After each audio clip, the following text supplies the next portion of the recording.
മുന്നേ പവിത്രമായ കാര്യങ്ങൾ നടക്കാനിരിക്കവേ നിങ്ങൾക്ക് ആസറിനെ കുറിച്ച് അറിയുമോ? വലിയ ഒരു തീക്കുണ്ടാരമൊരുക്കി നമ്രൂദ് എന്ന് പറയുന്നതായ ധിക്കാരി, നമ്രൂദ് എന്ന് പറയുന്നതായ സ്വേച്ഛാധിപതി, നമ്രൂദ് എന്ന് പറയുന്നതായ അഹങ്കാരി, നമ്രൂദ് എന്ന് പറയുന്നതായ താനാണ് വലിയവനെന്ന ധിക്കാരത്തോടെ ജീവിച്ചതായ മനുഷ്യനുണ്ടല്ലോ.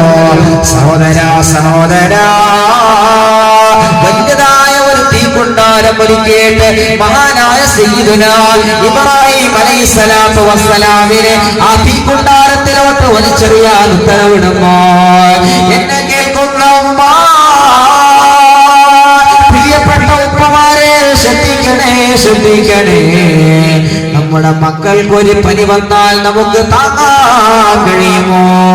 നമ്മുടെ മക്കൾക്കൊരു ശരീരവേദന വന്നാൽ നമുക്ക്